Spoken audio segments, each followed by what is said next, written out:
नमस्कार विद्यार्थियों, श्री महावीर शिक्षण संस्थान की ऑनलाइन क्लासों में मैं आर के मनोहर आप सभी का हार्दिक स्वागत करता हूं, अभिनंदन करता हूं।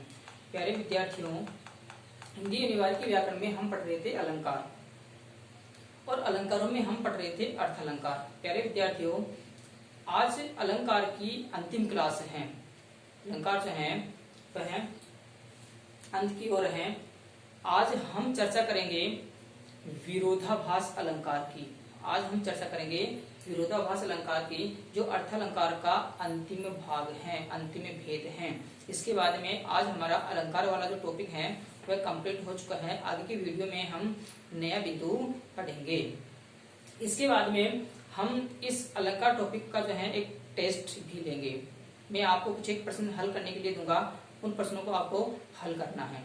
तो प्यारे विद्यार्थियों, आइए हम बात करते हैं विरोधाभास अलंकार की। प्यारे विद्यार्थियों, जैसा कि नाम से ही प्रतीत हो रहा है कि विरोधाभास जो है दो शब्दों के मेल से बना है, विरोध प्लस आभास। विरोध प्लस आभास अर्थात जहां विरोध का आभास हो, जहां विरोध का आभास हो, या हम यूं कहें कि काव्य की पंक्ति में जहां कहीं भी विरोध का आभास हो, जहां विरोध हो, वहां विरोधाभास अलंकार होता है। तो आइए हम चर्चा करते हैं इनके लक्षणों की और उदाहरणों की। तो देखो, विरोधाभास जो अलंकार है यह दो शब्दों से मिलकर के बना है, एक विरोध और दूसरा आभास, अर्थात जहां विरोध का आभास हो। परिभाषा और लक्षण की अगर हम बात करें तो काव्य में जहां वास्तविक विरोध न होते हुए भी, कौन सा विरोध? वास्तविक विरोध न होते हुए भी विरोध का आभास होता है। इसका आभास होता है, विरोध का आभास होता है। जैसा कि नाम से स्पष्ट हो रहा है, विरोधाभास, विरोध प्लस आभास। जहां वास्तविक विरोध नहीं होता है लेकिन हमें ऐसा लगता है कि यहाँ विरोध का आभास होता है या हो रहा है, वहां विरोधाभास अलंकार होता है। वहां कौन सा अलंकार होता है? विरोधाभास अलंकार होता है। तो ये बात जो है हम एक उदाहरण के माध्यम से समझते हैं। देखो, पहला उदाहरण है हमारा, या अनुरागी चित्त की गति समझे नहीं कोई, जो जो बूढ़े श्याम रंगे त्यों त्यों उज्ज्वल होई। पहले विद्यार्थियों ध्यान से सुनिए, समझिए। या अनुरागी चित्त की, अनुरागी यानी प्रेम करने वाला, चित्त का अर्थ होता है मन, चित्त का अर्थ क्या होता है? मन, अर्थात प्रेम करने वाला मन, या हम यूं कहें प्रेमी मन की गति जो है समझे नहीं कोई, कोई भी नहीं समझता है। देखो, कवि क्या कहना चाहते हैं कि प्रेम करने वाला जो मन है उसकी गति, गति का मतलब उनका हाल, उनकी दशा कोई भी नहीं समझता है। किस प्रकार से? जो जो बूढ़े श्याम रंगे त्यों त्यों उज्ज्वल होय। यहाँ पर श्याम जो है, श्याम के देखो यहाँ पर दो अर्थ लिए गए, एक श्याम का अर्थ भगवान श्री कृष्ण है और एक श्याम का अर्थ यहाँ पर काला भी है। तो व्यक्ति जिस प्रकार से काले रंग में डूबता है, जो जो जैसे जैसे व्यक्ति काले रंग में डूबता है, बल्कि देखो होना तो क्या चाहिए कि जो व्यक्ति काले रंग में डूबता है उसे काला हो जाना चाहिए, लेकिन त्यों त्यों उज्ज्वल होय, वैसे वैसे मैंने उज्ज्वल हो रहा है, पवित्र हो रहा है, सफेद हो रहा है। कहने का मतलब यह है कि जो व्यक्ति भगवान श्याम के रंग में डूबता है, जो व्यक्ति भगवान श्याम के रंग में डूबता है, या हम यूं कहें जो व्यक्ति भगवान श्याम की भक्ति के रंग में डूबता है, वह उतना ही पवित्र होता जाता है, त्यों त्यों उज्ज्वल होय। तो देखो, इसमें स्पष्ट किया गया है, क्या स्पष्ट किया गया है कि इस दोहे में श्याम रंग में डूबने पर उज्ज्वल होना बताया है।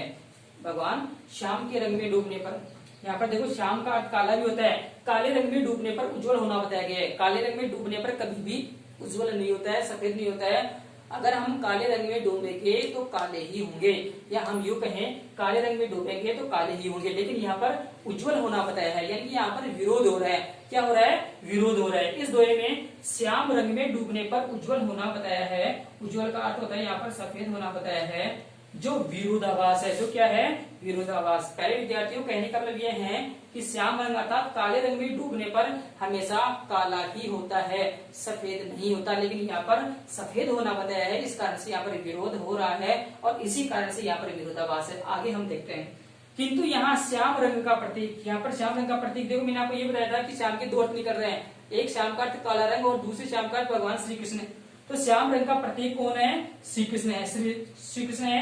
अतः श्री कृष्ण की भक्ति करने वाला, अतः श्री कृष्ण की भक्ति करने वाला उज्ज्वल ही होगा, अर्थात पवित्र ही होगा। यहाँ पर दोनों चीजें बताई गई है। एक तो श्याम रंग में डूबने पर व्यक्ति श्याम नहीं होगा, अर्थात काला नहीं होगा, कैसा होगा? उज्ज्वल होगा, पवित्र होगा, सफेद होगा। और दूसरी बात ये बताई गई है कि श्री कृष्ण की भक्ति करने वाला व्यक्ति उज्ज्वल ही होगा। पवित्र ही होगा। तो यहाँ पर विरोध हो रहा है। क्या हो रहा है? विरोध हो रहा है। विरोध कौन सा? कि काले रंग में डूबने पर व्यक्ति काला नहीं होता बल्कि सफेद होना बताया है। तो यहाँ पर विरोध हो रहा है, विरोधाभासी अलंकार है। दूसरे उदाहरण में देखो, दूसरा उदाहरण है हमारा तंत्रीनाद कवित रसी सरस राग रतिरंगे अन बूढ़े बूढ़े तिरे जे बूढ़े सब अंगे। तंत्रीनाद, देखो तंत्रीनाद का अर्थ होता है संगीत। तंत्रीनाद का अर्थ क्या होता है? संगीत, या हम यूं कहें वाद्य संगीत, कवित रस यानी कविता का रस, सरस रंग यानी मधुर, सरस राग यानी मधुर राग, रति रंग का होता है प्रेम रंग। रति रंग का अर्थ क्या होता है? प्रेम रंग। कि जो व्यक्ति गीत संगीत में कविता के रस में और मधुर राग में और प्रेम के रंग में, जो प्रेम के रंग में नहीं डूबे, अनबूढ़े, बूढ़े का अर्थ होता है डूबना, बूढ़े का अर्थ क्या होता है? डूबना। जो नहीं बूढ़े वो तो डूब गए हैं, बूढ़े यानी डूब गए हैं, और जो डूब गए हैं वो सभी प्रकार से तीर गए हैं। ये बूढ़े सब अंग वह उनका सभी जो अंग है वह तीर गए हैं। कहने का मतलब यह है कि देखो स्पष्टीकरण में देखो बताया गया है कि इस उदाहरण में बताया गया है कि वाद्य संगीत, तंत्रीनाद का क्या होता है? वाद्य संगीत। कवित रस का अर्थ होता है कविता का रस, कवित रस का अर्थ क्या होता है? कविता का रस। सरस राग का अर्थ होता है मधुर रागे, और रति रंग, रति का अर्थ होता है प्रेम, अर्थात प्रेम रूपी रंग या प्रेम का रंग। प्रेम के रंग में जो नहीं डूबे, अनबूढ़े, जो नहीं डूबे वे तो डूब गए हैं, बूढ़े, और तथा जो डूब गए हैं ये बूढ़े, अर्थात जो इन सब में डूब गए हैं वे सभी प्रकार से तीर गए हैं। तीरने का मतलब वह सफल हो गए हैं। यहाँ विरोध प्रतीत हो रहा है। यहाँ क्या प्रतीत हो रहा है? विरोध प्रतीत हो रहा है। और इसका वास्तविक अर्थ क्या है? इसका वास्तविक अर्थ है कि जिन्होंने गहराई में बैठकर आनंद लिया, उसका जीवन सफल हो गया है। उनका जीवन कैसा हो गया है? सफल हो गया है। तथा जो गहराई में गोता नहीं लगा सके, अर्थात जो गहराई तक नहीं जा सके, उनका जीवन निष्फल हो गया है, बेकार हो गया है। अतः यहाँ विरोधाभास अलंकार है। अतः यहाँ कौन सा अलंकार है? विरोधाभास अलंकार है। तो प्यारे विद्यार्थियों, एक बार फिर से हम विरोधाभास अलंकार को समझ लेते हैं। मैंने आपको ये बताया कि विरोधाभास अलंकार जो है दो शब्दों के मेल से बना है, विरोध प्लस आभास। अर्थात जहाँ कहीं भी हमें विरोध का आभास होता है, वहाँ विरोधाभास अलंकार होता है।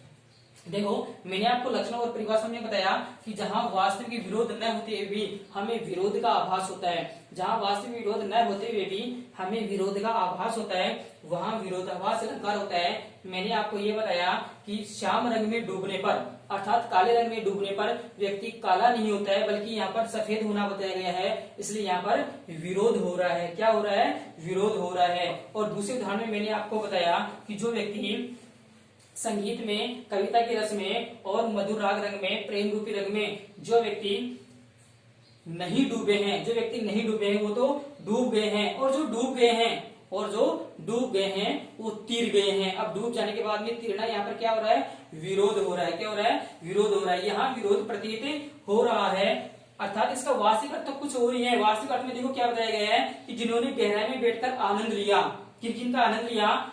गीत संगीत का आनंद लिया, कविता का रस का आनंद लिया, और मधुर राग रंग का आनंद लिया, और प्रेम रूपी रंग का आनंद लिया, उनका जीवन तो क्या हो गया? सफल हो गया। लेकिन जो गहराई में गोता नहीं लगा सके, यानी कि जो गहराई में इनमें नहीं डूब सके, उनका जीवन निष्फल हो गया, उनका जीवन बेकार हो गया। तो प्यारे विद्यार्थियों, ये था विरोधाभास अलंकार वाला बिंदु आज जो है समाप्ति की ओर है। प्यारे विद्यार्थियों, आप जो है इन सभी बिंदुओं को आप जो है नोट्स के रूप में उतारते जाएं। प्यारे विद्यार्थियों, आप इस चैनल को जो है सब्सक्राइब कीजिए, वीडियो को लाइक कीजिए और अपने दोस्तों के साथ ज्यादा से ज्यादा शेयर कीजिए। धन्यवाद।